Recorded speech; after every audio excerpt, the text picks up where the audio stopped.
Everybody has a pet peeve. Some people can't stand waiting in line. Others are driven crazy by those unopenable plastic packages that electronic gadgets come wrapped in.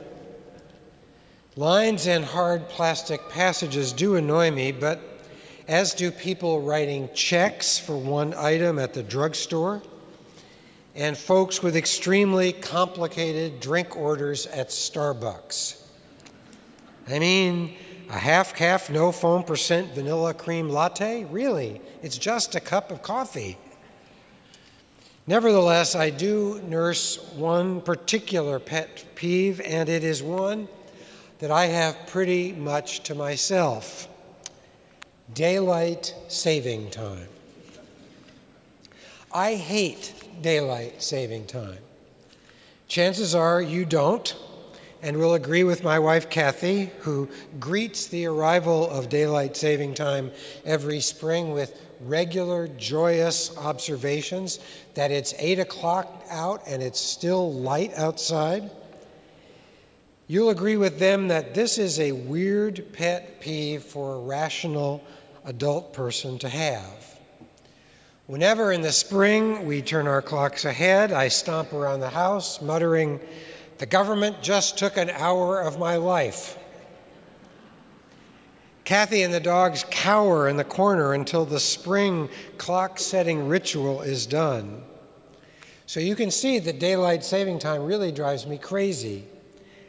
As an early to bed and early to rise kind of guy, I want it to be dark out when I go to bed, and I want it to be light when I get up. Is that just too much to ask of the universe? Luckily for us daylight saving time resistors, there is good news today. We are now on the other side of the best night of the year. Last night, the government gave us back the hour of our lives that they took in the spring. We have restored the cosmic balance of the universe that we so desperately crave. Sure, it is going to turn to night sometime around noon today, but it will actually be light when we get up and get on our way to work and school. So for a few brief shining months, we all live together in the shared Camelot of Eastern Standard Time. Now that I've gotten that off my chest, I want to talk about All Saints' Day. A day that always occurs around this transition from daylight saving to standard time. All Saints' Day celebrates the fullness of the community that gathers around Jesus. It proclaims that all of us who follow Jesus, and that includes those present and those who have gone before us and those who are yet to come, all of us are saints. That is, all of us have been sanctified by being together with Jesus in this fellowship. So let's think together about what today's gospel says to us on this day. The opening verses of the Sermon on the Mount, our gospel for today, are commonly called the Beatitudes because the repeated use of the word that we translate as blessed. That Greek word can also mean something like happy. For many of us Christians, the Beatitude serve as a warrant for faithful action. When Jesus says that the meek, the poor, the peacemakers, the merciful, the hungry, the thirsty, and those who desire righteousness are blessed or happy, many of us hear those words as a to-do list for our ministries. So if we want to follow Jesus, we need to be about serving the poor and being peacemakers and hungering for righteousness. That understanding is true as far as it goes, but let me suggest another that might stand right beside it. Jesus' Beatitudes are not only or even primarily a set of marching orders for setting the world right. They are an announcement of what Christians have always called the gospel. They are a proclamation of the good news. In the Beatitudes, Jesus is not so much telling us what we ought to do as he is announcing what God is already doing. These verses are an announcement of what God is up to in the world. This kingdom of heaven that Jesus talks about is not some future blessed state up in the sky someplace. This kingdom of heaven is breaking in even now in the ministry of Jesus and in the community that gathers around him. In Jesus' day, as now, human culture and human values could be massively messed up. The ruler of the Western world, Caesar, pretended to a kind of authority that was only appropriate to God. That same ruler oppressed and taxed and starved subject peoples like the Palestinian Jews, of which Jesus was one. In Jesus' day, as in ours, many suffered because of harsh political or economic or social realities. We first world educated Christians need to remember that people followed Jesus in those days not so much because he was a great teacher, but because he was a healer who embodied the freedom and the generosity of God. So Jesus gathered this community around himself, and in stepping into that Jesus community, you stepped into a space or a place or a zone where life is lived as God intends that it be. Jesus did not come to found an institution called the church. In fact, the word we render as church, ecclesia, is a Greek term which means the called.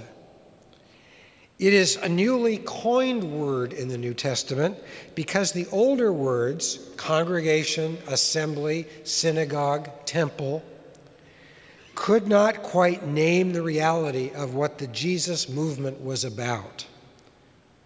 The church, the ecclesia, is the body of those called into the Jesus community to make real in their lives and in the world what Jesus calls the reign of heaven. The church is the gathering of those who want to live life on God's and not on Caesar's terms. Living life on God's terms means, of course, that we will try to live out these beatitude values in the world. Living life on God's terms means standing with the people Jesus names in these verses: the poor, the peacemakers, the persecuted, the mourners. Living life on God's terms means naming Caesar and all Caesar's successors as impostors, whose pomp and pretensions are only a parody of real divine authority. But we will be neither authentic advocates for those up against it, nor credible critics of empire, if we cannot love and accept and forgive and celebrate each other in this room first. Jesus' Beatitudes call us always to rekindle our awareness of what it is we're actually doing when we gather in places like this.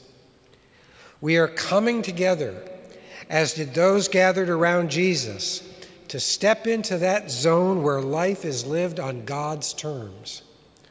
We are coming together, as did those who gathered around Jesus, to share in the good news that we can critique and change the world only to the extent that we can love that world and each other first. You and I together are the church. We are the ecclesia. We are the called. We are together those who have been invited into a zone which Jesus calls the reign of heaven, and you and I might call the place where life is lived on God's terms. We occupy the space where Jesus and not Caesar is in charge.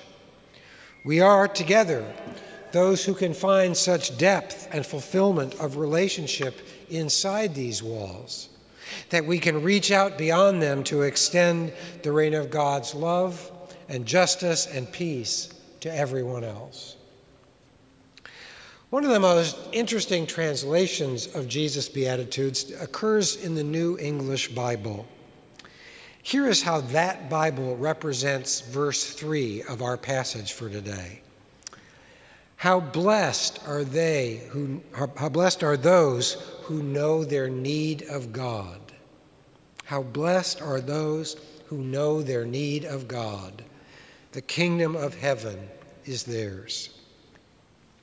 The Jesus community, the church, the communion of saints, whatever we want to call this thing, this is the group of people who know their need of God. Caesar does not know his need of God, nor do those who organize their lives around power, accomplishment, success, or money. You might say there are two kinds of people in the world: those who believe they are self-sufficient and those who know they are not. The most pervasive lie that our culture tells us is the idea that you are or should be totally independent of others. The countervailing truth of the Jesus movement is that we all finally need each other. Those who make their way into the Jesus movement are united in the knowledge that they need God. We are, after all, finite, mortal, limited, dependent, fragile creatures. True wisdom lies in owning and celebrating our finite humanness, not in projecting a fantasy of power and invulnerability. The Jesus movement, the church, the ecclesia, the community of the called, this extends through time and space. So tonight at the Requiem, we will remember those who have gone before us. But today in baptism, we welcome the next. In baptism, we admit this newest group of those who know and will come to know their need of God. In renewing our own baptismal covenant with them, we acknowledge that we need each other to live our lives on God's and not on Caesar's terms. Today is All Saints' Day. How blessed are those who know their need of God. Welcome one another and all to the Jesus movement. This communion of saints is big enough to include everybody, even those who love daylight saving time and those who don't. We are united not by ideas or positions or ideology, but by a shared acknowledgement of our own dependence on each other and on the one in whose name we gather.